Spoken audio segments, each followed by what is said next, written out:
Voilà, une fois de plus, bienvenue au Morning Call. Au moins 12 civils tués selon le gouvernement et 14 d'après nos informations.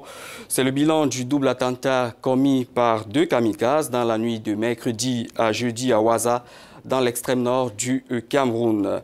L'attaque non revendiquée par la secte islamiste Boko Haram et qui a fait une quarantaine de blessés s'est produite dans des lieux très fréquentés du public, abritant des restaurants ou encore des buvettes. Ouaza, fleuron de l'industrie touristique camerounaise et qui abrite un parc national, vit désormais au rythme de la terreur, des attentats, une spirale de la peur qui paralyse l'économie de cette région du pays. On estime qu'environ 200 000 Camerounais de cette région du Grand Nord ont fui leur maison par crainte des violences. Le mois dernier encore, 9 personnes ont été tuées dans la ville de Kolofata lorsque 2 enfants portant des explosifs se sont fait exploser près d'un camp accueillant des personnes déplacées. Le gouvernement camerounais doit encore réagir à la dernière attaque qui aurait été menée par les militants islamistes de Boko Haram. Et pour le moment, la ville a été isolée, ce qui signifie que personne ne peut entrer et que personne ne peut en sortir. Voilà, avec nous pour en parler ce matin sur le Morning Call, Thierry Ndong. Nous avons le plaisir d'accueillir Thierry Ndong.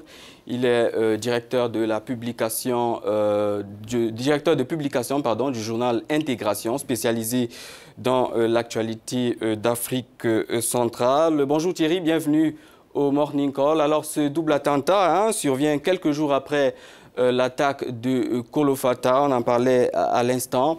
Comment comprendre cette résurgence d'attentats terroristes dans le Nord Cameroun? Boko Haram est dans le milieu de vie des populations et les adeptes de cette secte qui vivent dans les populations ont parfois des complicités en interne et du fait de ces complicités, ils peuvent sévir sans être inquiétés. Autre facteur expliquant la résurgence, il y a le climat qui est favorable actuellement.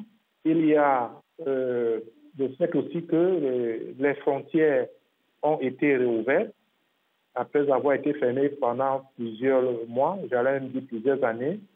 À l'extrême nord du Cameroun, la frontière, une partie de la frontière avec le Nigeria a été réouverte, ce qui facilite le mouvement des biens des personnes. Boko Haram, constatant qu'il avait perdu la guerre face aux armées, Boko Haram a fait un repli stratégique qui a orienté ses actions dans le type les opérations kamikazes.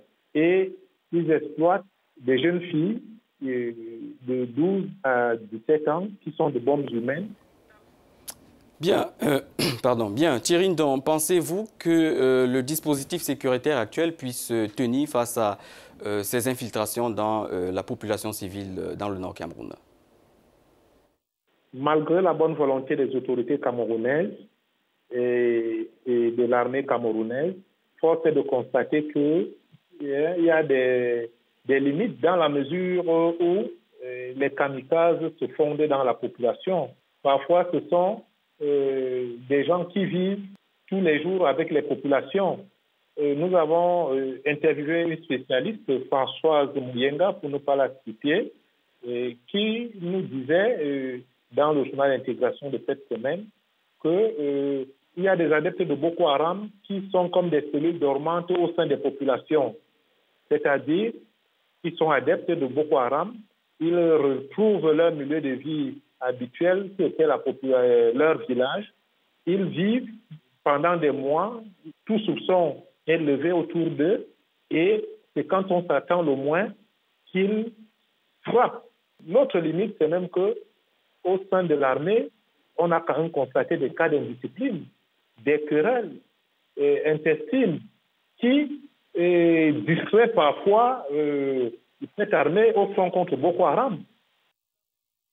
Voilà, pour terminer, quel impact Thierry Ndong sur le tourisme à Ouaza qui, je le disais à l'entame de cette émission, abrite tout de même l'un des plus grands parcs de réserve naturelle donc, de la sous-région Afrique centrale?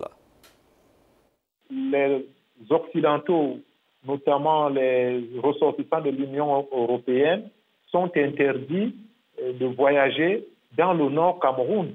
L'ensemble du Grand Nord Cameroun, qui comporte les régions de l'Adamawa, du Nord et de l'extrême Nord, a été classé comme zone rouge par les Occidentaux. Et du coup, il n'y a plus de tourisme dans cette partie. Alors moi, je dirais que c'est une grosse perte pour l'économie camerounaise, une très grosse perte. Imaginez, il y avait toute une économie touristique qui était en place, avec des artisans qui proposaient aux touristes des produits types du terroir. Ces artisans n'ont plus d'activité depuis 3-4 années.